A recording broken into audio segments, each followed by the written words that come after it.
Brian the Geek here. We gotta talk about the finale of the Halo series. First, I'm gonna kind of break down the overall plot, and then we're gonna go into characters and my thoughts on all kind of the details. The first major plot is the Halsey plot, where they're chasing Halsey around, trying to get her back arrested. She's trying to escape. A little bizarre. I may have missed something, but I wasn't quite clear on when she switched out to the clone and how she actually escaped and all of that. That was just a little weird to me. It was fine. It was, I guess, fun. I don't know. We saw her little assistant get wrecked. Kai had some cool moments. And it ends with real Halsey sipping something on a beach when they figure out that it's actually her clone. It happened. Now, the main thrust of the plot was obviously Silver Team going to the Covenant planet and all of that. That was a much cooler concept. It was interesting. Overall, had a lot of fun with that, general concept. We saw nothing of Quan Ha and Soren. That plot ended with episode 7, I believe. Yeah, episode 7. That was entirely the Quan Ha Soren episode. So presumably we'll pick up with them again in season 2. But there was none of that subplot at all had anything to do with or connected to the main plot, which for me is just bad writing that there was no connection, however you felt about the two plots. They should have connected by the end of the season. Let's get into the characters. Aiden, Halsey's assistant, not a whole lot to say about him, except he got wrecked. And it was kind of satisfying since obviously he was a little weasel creepy dude. I didn't feel like, I necessarily really hated him. Obviously I didn't love him, but he got wrecked. It was a fine ending for a mediocre character. So let's talk about McKee. She was the other major death of the episode besides Aiden, and her death honestly felt kind of wasteful to me. Like, there was a lot of interesting potential that her character never got to explore. Obviously, she did some stuff for the plot moving forward. She got the stone and took it back to the Covenant. She was responsible for, kind of moving stuff forward with the Chief and that weird plot, kind of helping him connect with and see the visions of Halo. But she didn't really do that much. Like, if you'd cut her out and changed a couple minor details, you could have had a strike force of elites come in and steal the artifact again, or, stuff like that. She really didn't impact the plot that much, other than that she also could touch the stone and stuff happened. And obviously in the finale, she touched I call it the stone, I mean the artifact. Bear with me on this, guys. But she touched the artifact and it went boom, and all the elites and stuff went flying off of the cliff and died. But it was kind of a wasted death, kind of wasted potential. It's like, okay, as bad as it was, like, why would you build up this sort of like romance between her and the Chief just to kill her off in the next episode? A lot of that stuff is just weird. We gotta talk about the Chief. Is he dead? Is he alive? Are he and Cortana like one mind-melded different creature? That was weird.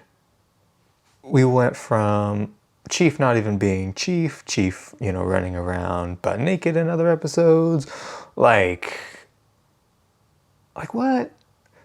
To, him basically being like, oh, I'm basically dead.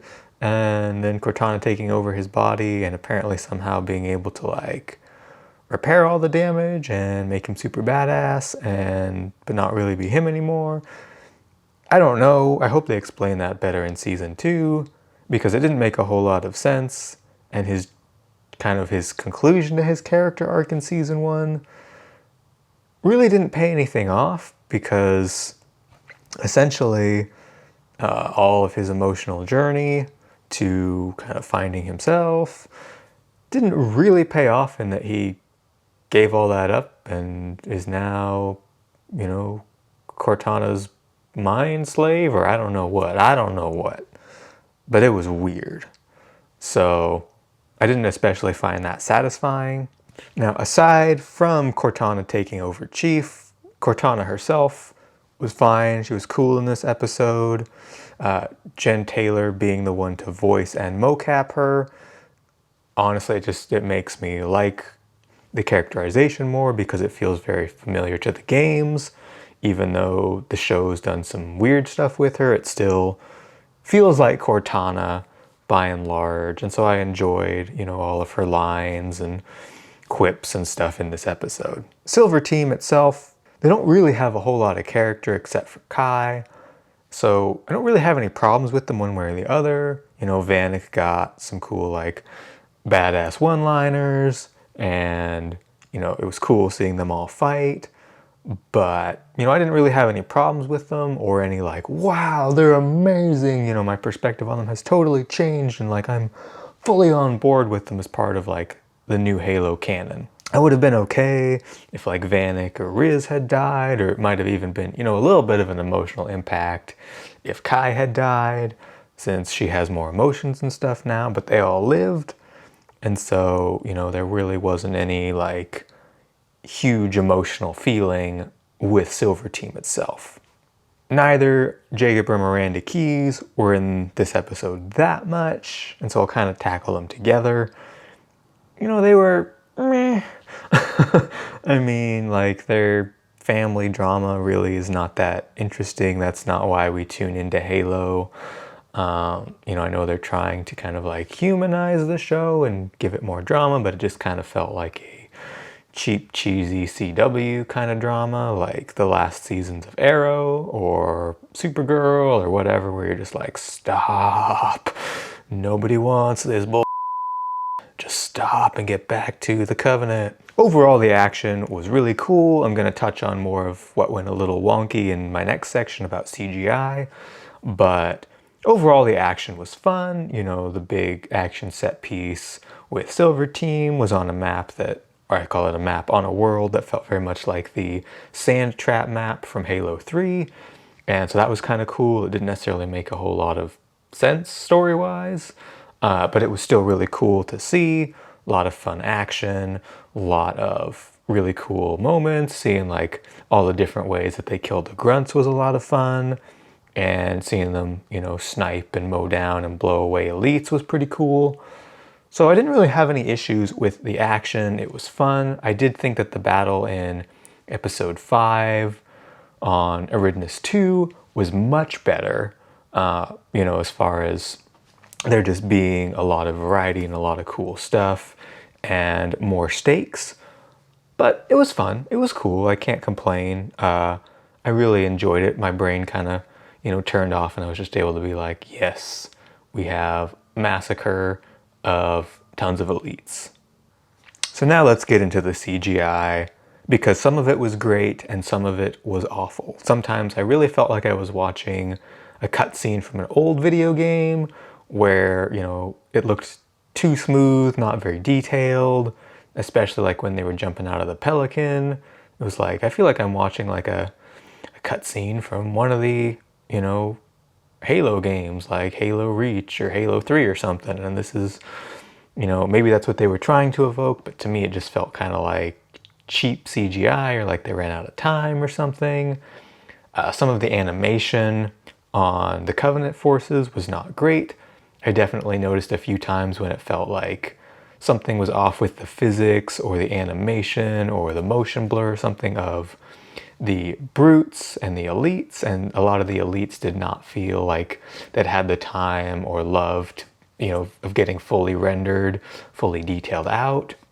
It was kind of okay, we got to throw up, 30 elites on screen. We don't have time to properly texture them. Hopefully there'll be enough going on that people don't notice. I will say the grunts at the beginning when they, dropped down on the ground and were taking out all the sleeping grunts, those looked great. That animation was super detailed. The prophets looked really good. The animation with the artifact looked cool. The animation when they were kind of going through whatever weird slip space warp thing that they were doing to get to the Covenant planet was pretty cool. So there was a lot of good CGI, but there were definitely some moments where it was like, oh, this takes me out. I don't want it to take me out. But this CGI just feels wonky, and like that, the big kind of boss brute felt like they forgot to do like a motion blur pass on him because it felt very staccato, his movement, and like it was crystal clear sharp instead of having that normal motion blur that we see when the shutter is, 1/50th, like here we can see the motion blur of my hand, and we didn't see that on some of that animation. So overall, I was underwhelmed with some of the CGI. Again, I felt like the battle in episode 5 was where they put kind of all their money with the CGI and the big set piece-ness of it. That one was definitely better than this one. All right, I already kind of touched on it, but is the chief dead? What is going on with that? That was poorly explained. That was weird. It's not something that was in the games. Cortana was on like a flash drive kind of thing in the chief's helmet. But obviously, since the chief wears his helmet for like 5 seconds, most episodes in the show, they had to find a way to connect Cortana to him more, so they put him directly in her. They put her directly in his brain, and for some reason gave Halsey this idea that, oh, she's going to like take over the body, and of course they actually have her do that in the show because for some reason Chief himself can't, be his normal badass self. But as soon as Cortana takes over, he can suddenly do all the badass things and actually starts acting like Chief, even though it's no longer Chief and it's Cortana in his brain. I don't know. It bothered me. It was weird. It doesn't make sense. I'm not sure how they're going to go forward in season 2.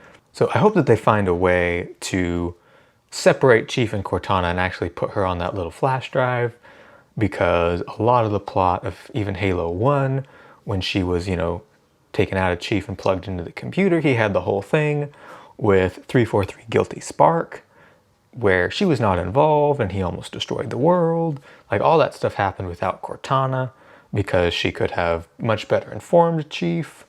So I hope that they find a way to bring that back. And I mean, a lot of Halo 3's plot was precisely because Chief and Cortana got separated at the end of Halo 2, and Chief was trying to find her.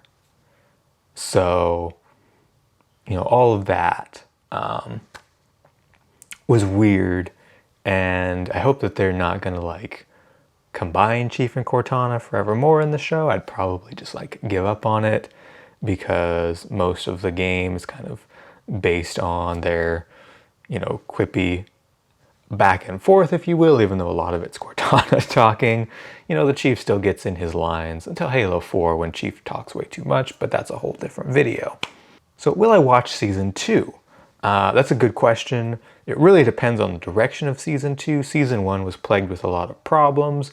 The first showrunner, Kyle Killen, left partway through production and was replaced by Stephen Kane, and he announced he was leaving after he'd finished season 1. So we had 2 showrunners during season 1. One left partway through, one left at the end, bringing in a 3rd showrunner, David Weiner, and so we'll see what he does. If he's going to continue down this weird path that season 1 went down, spending a lot of time on characters that really had nothing to do with the Halo games and making the Chief a completely different character, I probably will skip it. But if he decides to kind of course correct, take all the feedback from all of the fans and say, okay, maybe we strayed a little bit too far from the games. I get that we were trying to do our own thing, but maybe let's steer it a little bit back towards the lore. Maybe we do some Fall of Reach stuff. Maybe we hit on some of the major events from the games, just with a little bit of a different twist now that we've got, Silver Team involved and different stuff like that. I might be totally on board. And I may decide just to watch it, just to suffer. If it is going to be really bad, just to make videos on it for this channel. We'll see where the channel's at. We'll see where my mind is at. We'll see how much time I've got. So we'll see. I'm not 100% saying I will not watch season 2. because we're getting a showrunner switch up. But if we had the same showrunners as season 1, it would pretty much be a guaranteed pass from me for how weird and cringy the season ended up being. Thanks for watching, subscribe if you like, and I'll catch you in the next one.